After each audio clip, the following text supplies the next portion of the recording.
بسم الله الرحمن الرحيم. اهلا بكم اصدقائي الاعزاء ومشاهدي قناتي، معكم ممدوح صلاح الدين. النهارده بقدم لحضراتكم فورم مهم جدا.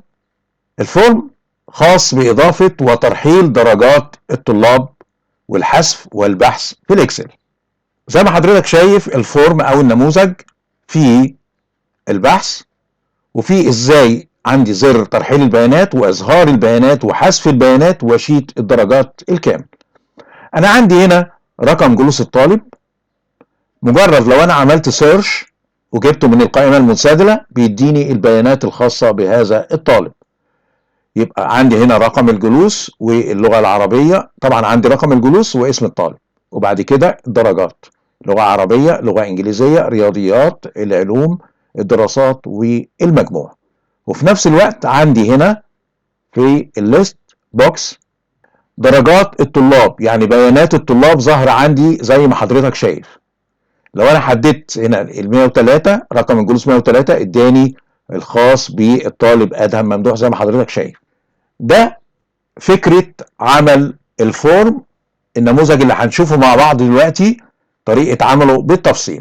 وان شاء الله لو هذا العمل لاقى استحسانكم من خلال وعرفت ذلك من خلال اللايكات والشير والتعليقات حضراتكم المهمة بالنسبة لي، ان شاء الله هبتدي اعمل فيديو القادم نشرح فيه تصميم الفورم من البداية للنهاية.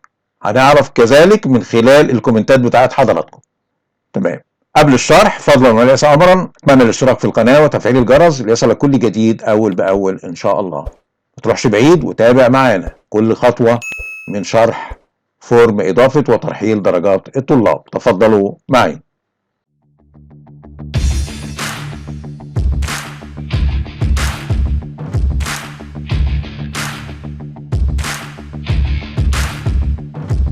بسم الله الرحمن الرحيم. اهلا بكم اصدقائي الاعزاء ومشاهدي قناتي، معكم ممدوح صلاح الدين وفيديو جديد من سلسلة طريقك لاحتراف الاكسل. هنبدأ على بركة الله نفتح ملف الاكسل الخاص بقاعدة بيانات درجات الطلاب. هنفتح كده. هنلاحظ ايه؟ هنلاحظ تم ظهور الفورم او النموذج الخاص بكلمة المرور، وفي نفس الوقت لم يظهر تطبيق الاكسل، يعني تطبيق الاكسل مخفي. تمام. هنبتدي نضع كلمة المرور وبعد كده بنكر على اوكي. اختفى النموذج الخاص بالباسورد بكلمة المرور، وظهر عندي النموذج الخاص بالشاشة الرئيسية زي ما حضرتك شايف. هبدأ دلوقتي ادخال درجات الطلاب. بنكر هنا بيظهر عندي هذا السيرش بتاعي. هنا امسح انا كده. دلوقتي انا عندي هنا دلوقتي 5 ارقام جلوس، يبقى انا هبدأ الجديد عن طريق ان انا هكتب هنا 106. تمام. وبعد كده ابتدي اكتب اسم الطالب، هنسميه مثلا هنا احمد جلال. تمام. اللغة العربية كان جايب 43، اللغة الانجليزية كان جايب 40، الرياضيات 38، العلوم 41، الدراسات 35. تمام كده. بعد كده بضغط على زر ترحيل البيانات. ظهرت لي رسالة تم ترحيل درجات الطلاب بنجاح. تمام كده. نضغط على اوكي.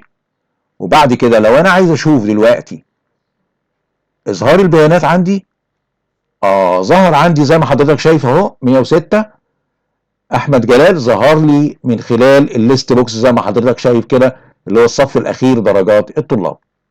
كلام جميل. طب لو انا رحت لشيت الدرجات اللي هو الشيت الاجمالي اللي فيه الدرجات كلها بتاعت الطلاب كلهم، هيظهر عندي زي ما حضرتك شايف احمد جلال زي ما حضرتك شايف بالتفصيل. بعد كده بنكر على زر اللي هو الشاشة الرئيسية، وبعد كده ابتدي لو انا عايز ادخل ادخال طالب. تمام كده. طريقة جميلة وان شاء الله تفيدكم في شغلكم وعملكم. هذا الفيديو يبقى خاص بالاخوة الاصدقاء المدرسين، بيسهل لهم عملية ادخال درجات الطلاب. تمام. طيب لو حضرتك دلوقتي عايز تعمل سيرش على رقم جلوس معين، بضغط على هذا الرقم فبيظهر لي رقم الجلوس الخاص بايه؟ باسم الطالب اللي هو رقم جلوس 103. ادهم ممدوح والدرجات بتاعته وزي ما حضرتك شايف. تمام. لو حبيت اظهر النتائج من خلال الليست بوكس بنكر على اظهار البيانات، بتظهر زي ما حضرتك شايف معايا. حلو الكلام كده، كلام جميل. طيب لو حبيت دلوقتي عندي طالب تم فصله مثلا على سبيل المثال ولا حاجه زي كده، فباجي هنا عند حذف البيانات بنكر على حذف البيانات. مثلا بجيب الطالب اللي انا عايز احذفه مثلا اللي هو ده، هو اخر اسم مثلا، واقول له حذف البيانات. فهنا بيقول لي ايه؟ ظهرت رساله تحذيريه: هل تريد حذف درجات الطالب المختار اللي هو انا مختاره؟ زي مثلا اكون انا مختاره من هنا كده، فبقول له اوكي. لو بصينا حضرتك هنا كده هنلاقي فعلا الطالب تم حذفه. طب لو بصينا هنا كده، لو بصينا من خلال وقلنا اظهار البيانات، هنلاقي فعلا ان الطالب احمد جلال تم حذفه. تمام كده يا شباب؟ يبقى دلوقتي عندي ترحيل البيانات وعندي اظهار وعندي حذف البيانات وعندي شيت الدرجات النهائي. ممكن نكمل بعد كده ان شاء الله واشوف تعليقاتكم ان احنا نقدر ممكن نعمل زر لطباعة شيت الدرجات بالكامل. تمام كده يا شباب؟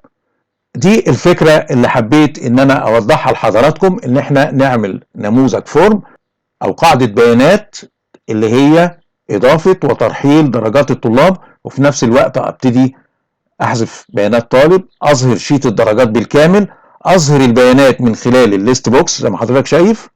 تمام. هنا من خلال البحث ممكن اجيب درجات طالب زي ما حضرتك شايف اللي هو 102 يظهر زي ما حضرتك شايف كده. تمام. نفس الكلام لو انا مثلا حددت طالب، ابتدي لو انا عايز حددت الطالب هنا ممكن اقدر ان انا احذف هذا الطالب. اتمنى تكون الفكره لاقت استحسانكم، وعايز اشوف اللايكات والشير. ولو الفيديو عجب حضراتكم من خلال تعليقاتكم ومن خلال اللايكات والكومنتات، ان شاء الله وعد مني ان انا هشرح الفيديو، هشرح تصميم الفورم من البدايه للنهايه. اتمنى يكون الفيديو عجب حضراتكم، وعايز اشوف اللايكات والشير والتعليقات، وان شاء الله نحوز على رضاكم. اما لو حضرتك اول مره بتشرفني وتنورني، اتمنى اشتراكك في القناه وتفعيل الجرس ليصلك كل جديد اول باول ان شاء الله. مع تمنياتي ورق تحياتي ممدوح صلاح الدين.